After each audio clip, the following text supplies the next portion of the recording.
Super Mario Maker #1 is shutting down, which is kind of sad. So, as a part of D-Day for Nintendo, 31st of March, where they turn off everything Mario related, so you can no longer buy Super Mario 3D All Stars, and they're gonna delete the Mario 35 game that's currently available on the Switch. Another thing's being added to that list, which is you no longer can upload courses on Super Mario Maker, and they're also taking down the website for Super Mario Maker. So taking down the website too. Wow.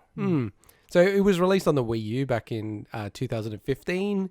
You can still buy it, interestingly enough, and then it will go off sale on the 21st of Jan 2021. They were at pains to say this is nothing to do with Super Mario Maker 2 or actually Super Mario Maker 3DS, but they have had to have subsequent tweets just to remind people that this is not going to impact Super Mario Maker 2. What do you think of this, Swinny? Because you had it on the Wii U, right?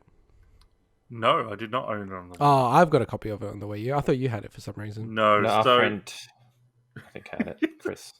So, you want to say something, Mike? Go on, say it. No, I didn't want to say anything. I just wanted to interrupt you. So, I didn't... Yeah, no, I had never had this on the Wii U, which is why I was so excited getting it on the Switch for the first time, because it was all new to me. Other than what I'd watched people on YouTube playing and stuff, I'd never used any Mario Maker tools, and I know the Switch version is quite different in that way, but it also meant that it was way easier for me to adapt to the control schemes that I had on the Switch, because I never got used to using it on the gamepad, the Wii U gamepad. But yeah, look, this was inevitable at some point. Yeah, for sure, because they're actually having to host things. Yeah, but it's interesting that you're still able to download stuff, so I wonder at what point that will also get sunsetted. And I assume you can still play your own courses and stuff, right? Well, I mean, you can build and play stuff locally anyway, but it's you can download and play those ones locally, I believe. Like post it anyway. Yeah, so but the fact that you're still able to download, so they're still hosting all the existing levels there, and I'm looking through all their stuff, just confirming that they're not shutting down the ability to download courses. So, but at some point, they're hosting all that stuff. So I don't know. Well, I guess you got to think they must pay for hosting. It's not a free thing. Course. So at some point, they probably go, okay, we're just losing money on this thing. It's bleeding us. They're just uploading What's the the point of Dropbox keeping it? Free versions. yeah, exactly. It's just Google Drive, a series of Google Drive links. You know what? Can I just quickly ask a question about that one? Sure. What would as be someone cool... who's never played any of the Mario Maker games, go on. I have played the Mario Maker games. Remember, I made that game, that level, the one and only, where all you had to do was hold the forward button. Go on. So I think this raises an interesting point about a bunch of games that require servers to really play. That go out of commission. And it would be interesting, I don't know if this exists already, if there was a way to, I guess, keep those projects going. So a third party, kind of like a Wikimedia kind of company that kept those things alive by hosting the servers, and people could donate to keep the servers alive.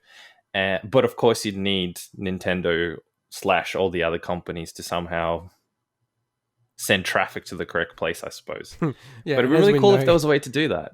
As we know, they never will. I'm not sure if they're the biggest fans of people modding I don't think games they would. to make them work. But it would be a cool concept, right? To retain some of that stuff if it's too costly for the actual company to do it. There's already companies that do that they've sort of sunsetted the game from their perspective, and then they've released a server code or done lots of things like that. So it's becoming not as uncommon, but there's zero chance that Nintendo are going to do that. But I think the problem that you're going to find is people, because you've got Mario Maker 2 and it's not like extremely different, that, the whole community would just move to Mario Maker 2, as they pretty much already have, to be honest.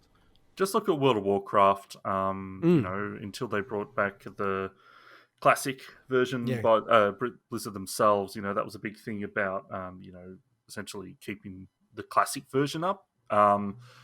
And also games like the original Star Wars Battlefront games, like people have kind of like kept a lot of that stuff alive as well.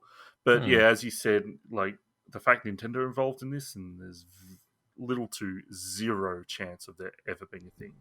But definitely Speaking on the of zero side. Zero chance of having something. Let's talk about getting your hands on the next gen consoles.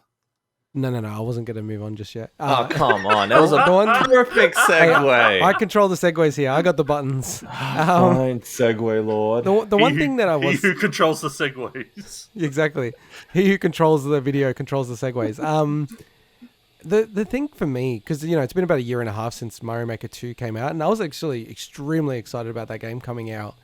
I actually want you to get Mario Maker, the Wii U, Swinny, because there's one thing that I've realized in retrospect. There's something about the Wii U version that's just got this charm to it that it's just a little bit lacking in the Switch version, and I can't really pin it down as to why. It's just because it does feel like it's almost the exact same game. It's almost like a 1.5 version, but yeah, there's just something about it, man, that like the Wii U version has a special charm to it. And it's going to be sad that they've actually going to just completely take it off. But that's totally offset by on-off blocks. That's all I need to say. No, and like legitimately, like Mario Maker 2 is better. It's just, there's a certain charm factor with the first one that they didn't quite recapture with the second one. And the second one has not sold that well at all. So I don't think we'll see a new entry in the series for a long time, potentially. Although it's Nintendo, so you never know what they're going to do. So that's a beautiful segue.